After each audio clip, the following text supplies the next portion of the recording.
السلام علیکم۔ اگر آپ نے ابھی تک ہمارے چینل کو سبسکرائب نہیں کیا ہے تو ہمارے چینل کو سبسکرائب کریں اور ساتھ میں بیل آئیکن کو پریس کریں۔ اسٹیفن ہاکنگ کرۂ ارض پر پیدا ہونے والے ذہین ترین انسانوں میں سے ایک تھے۔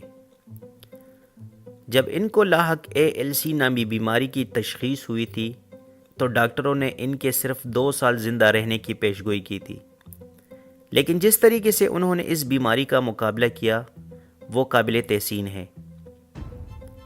ان کے کام کو سمجھنے والے بخوبی جانتے ہیں کہ وہ ایک غیر معمولی انسان تھے، کیونکہ وہ سائنس کے مسائل کو بالکل مختلف زاویے سے دیکھتے تھے۔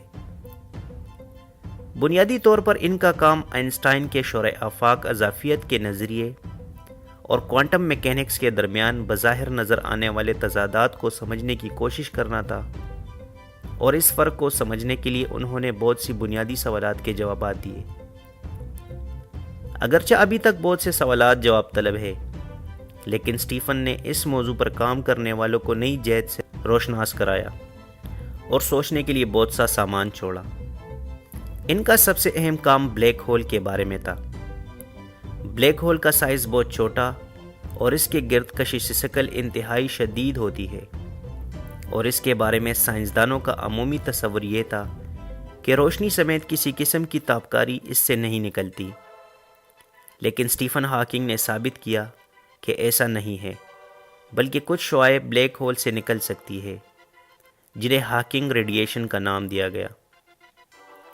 اسٹیفن ہاکنگ کے مطابق یہ کائنات ایک سیر کمپیوٹر کی مانند ہے، اور یہ اپنے اندر ہونے والے تمام واقعات کا ریکارڈ محفوظ رکھتی ہے۔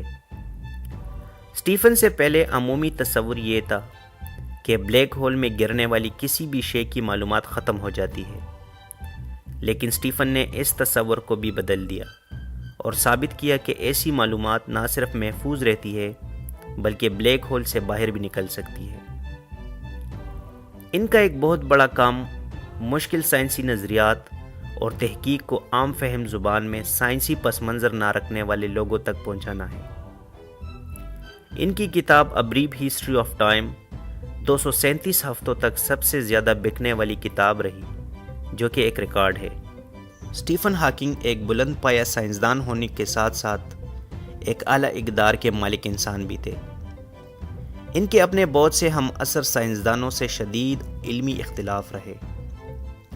ان سے اختلاف رکھنے والے کچھ لوگوں کا خیال تھا کہ اسٹیفن چونکہ ایک مشہور شخصیت ہے، اس لیے ان کی کہی ہوئی ہر بات آسانی سے تسلیم کر لی جاتی ہے، لیکن اسٹیفن علمی اختلاف کو ذاتی تعلق سے ہمیشہ دور رکھتے تھے۔ مثال کے طور پر ان کا پیٹر ہگز کے ساتھ شدید اختلاف تھا، کیونکہ وہ ہگز بوزوں پر یقین نہیں رکھتے تھے، جس کی پیش گوئی پیٹر ہگز نے کی تھی، لیکن جب سرم میں قائم لارج ہائیڈرون کولائڈز میں ہگز بوزوں کے ہونے کے شواہد ملے تو اسٹیفن ہاکنگ نے نہ صرف پیٹر ہگز کو مبارکباد دی بلکہ انہیں نوبل انعام کا حقدار بھی قرار دیا۔ اسٹیفن ہاکنگ ایک انصاف پسند انسان تھے۔ دنیا میں جہاں بھی ظلم ہوتا تھا وہ اس کے خلاف ہمیشہ آواز بلند کرتے تھے۔ ویتنام کی جنگ ہو، عراق پر امریکی حملہ ہو یا فلسطینیوں پر اسرائیل کے مظالم، وہ ہمیشہ مظلوم کی آواز بنے۔ 2013 میں انہوں نے یروشلم میں منعقد ہونے والی ایک کانفرنس میں شرکت کرنے سے انکار کر دیا تھا، جس پر انہیں خاصی پذیرائی ملی تھی۔ وہ برطانیہ کی یورپی یونین سے علیحدگی اور ڈونلڈ ٹرمپ کی ماحولیات سے متعلق پالیسی کی بھی خلاف تھے۔ اسٹیفن ہاکنگ کو سائنسی تحقیق میں ان کے کردار کی وجہ سے ہمیشہ یاد رکھا جائے گا۔